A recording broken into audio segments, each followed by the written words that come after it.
Hai teman-teman, kembali lagi bersama saya David Jayadi dan pada video saya kali ini saya ingin bicara mengenai sinergi.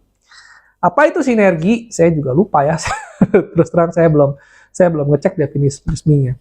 Tapi contohnya adalah sinergi. Ya misalnya nih, kalau saya makan nasi uduk, sinergi dari nasi uduk adalah teh manis. Sinergi dari nasi uduk adalah perkedel. Sinergi dari nasi uduk adalah emping. Jadi kalian tahu ya kalau sinergi itu barang yang cocok untuk berjalan bergandengan tangan. Nah, jadi kalau misalkan kalian dalam bisnis, jadi David, dalam bisnis itu apa hubungannya sinergi? Nah, sinergi itu adalah sesuatu yang harus kamu kembangkan, kamu cari dan kamu implementasikan ke dalam usaha kamu. Misalnya saja, kalau saya jualan sate, apa sinergi saya? Saya jualan gerobak sate nih, apa sinergi saya? Sinergi saya adalah saya jualan lontong. Very basic kan, ada sate, ada lontong. Nah sekarang kalau saya buka restoran sate, apa yang sinergi yang cocok dengan restoran sate saya? Nggak mungkin kan saya ada sate, ada nasi goreng. Walaupun kelihatannya sangat-sangat basic, nasi goreng di Indonesia itu dimanapun ada, tapi nggak pas gitu ya. Orang makan sate ayam terus tiba-tiba ada nasi goreng letuk sendiri atau ada bihun kuah itu kan nggak cocok. Mungkin lebih cocok sama gorengan, tahu peletok atau gimana, nah itu mungkin lebih cocok. Nah begitu juga sinergi dengan restoran Padang. Kalau saya restoran Padang biasanya sinerginya nanti es campur, es buah, atau es alpukat atau segala macam. Nah ini sinergi dalam restoran. Kalau dalam sinergi dalam bisnis itu biasanya banyak hal. Misalnya, kamu punya pegawai administrasi. Administrasi itu jangan pilih hanya pegawai yang hanya bisa administrasi. Kamu harus bisa rangkap.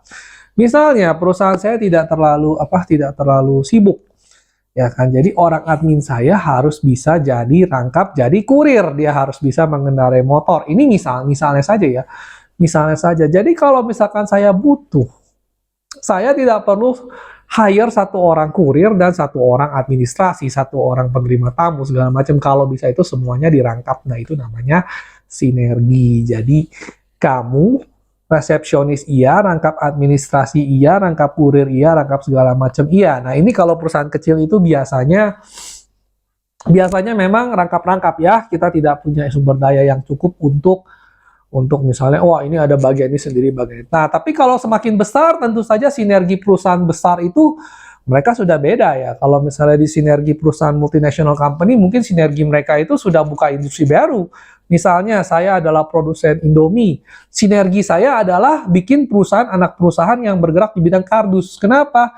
Karena sebagai produsen Indomie, ini misalnya saja, sebagai perusahaan Indomie, saya pasti butuh kardus banyak. Daripada saya butuh kardus, saya andelin orang yang tidak bisa diandalkan, harganya juga tidak bisa saya pegang, kualitas juga ribet, mendingan saya buka sendiri, karena demand-nya sudah ada. Nah, jadi tergantung dari skala produksi, skala industri, skala bisnis Anda, namanya sinergi itu pasti ada. Sekali lagi, setiap bisnis itu unik ya, kadang-kadang ada orang yang misalnya servis AC, biasanya sekaligus pasang AC, sekaligus betulin kulkas. Kenapa? Karena nggak jauh-jauh ya. Tekniknya itu kalau nggak salah pernah ada yang cerita sama saya, kurang lebih sistemnya dan bongkar-bongkarnya itu satu ilmu, boleh bilang satu rumpun. Biasanya tukang jahit baju itu rangkap sama salon ya. Biasanya tukang pijit itu rangkap dengan ya macam-macam lah ya. Kamu punya bisnis, kamu lebih tahu apa yang sinergi dengan bisnis kamu sendiri. Tapi intinya adalah kamu harus efisien. Dalam efisien itu kita harus mencari sinergi dalam setiap hal yang kita lakukan. Jadi termasuk dalam beli mobil juga ya. Beli mobil kita juga nggak bisa mikir, oh hari ini hari Sabtu weekend doang saya mau naik sedan.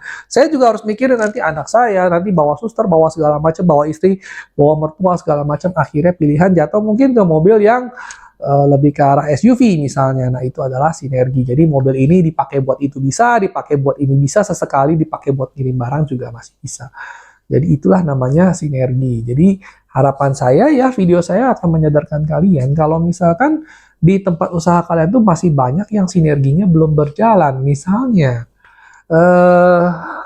kamu punya satu kantor ya, ada satpam, ada resepsionis, itu sebenarnya kurang pas menurut saya. Apalagi kalau kantor kamu frekuensitas pengunjungnya jarang. Lebih baik bisa juga kamu satukan. Misalkan si resepsionisnya kamu naikin jadi administrasi, satpamnya kamu kasih sedikit training, langsung rangkap jadi resepsionis, ya kan?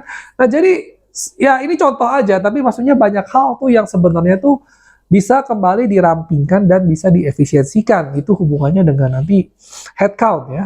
Jadi kamu harus hitung kembali apakah posisi ini benar-benar diperlukan, apakah ini bisa dirangkap, apakah proses ini bisa dipotong, apakah nanti proses ini bisa lebih diefisiensikan. Jadi arti kata dari sinergi itu bisa berbagai macam. Jadi kalau misalnya saya kasih contoh satu lagi ya, kalau misalnya proses industri misalnya packing dan cetak resi pengiriman itu bisa disatukan. Jadi untuk lebih menghemat biaya biasanya atau menghemat waktu atau sistemnya gimana, itu sekali lagi setiap bisnis itu unik. Saya nggak bisa bilang, saya nggak bisa kasih contoh di setiap usaha.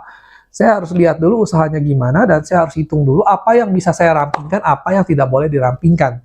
Karena jangan salah ya, tidak semua hal juga boleh dirampingkan. Ada hal yang memang krusial dan vital itu kamu nggak boleh sembarangan. Misalnya bagian masak, kalau restorannya masak itu nggak boleh sembarangan, dia tidak boleh diganggu, dia harus fokus, harus konsentrasi. Kenapa? Karena tukang masak nanti disuruh ini, disuruh itu, disuruh bayar, disuruh segala macam, akhirnya masakan akan kacau, ya kan? Nah, biasanya waiters itu boleh nanti sebagian kesana. Tapi ya itu saya juga bukan pengusaha restoran, saya nggak tahu ya, masing-masing bisnis punya seluk-beluknya masing-masing. Tapi perhatikan sinergi. Jadi perhatikan sinergi, karena sinergi itu akan erat hubungannya dengan cut cost dan efisiensi. Semakin kamu menerapkan sinergi dalam bisnis kamu, semakin efisien kamu dan semakin kompetitif bisnis kamu. Oke, nah sekian dan terima kasih telah menonton. Kalau Anda suka ya tolong di like and subscribe, dan masih banyak lagi video-video saya yang seperti ini juga. Oke, terima kasih.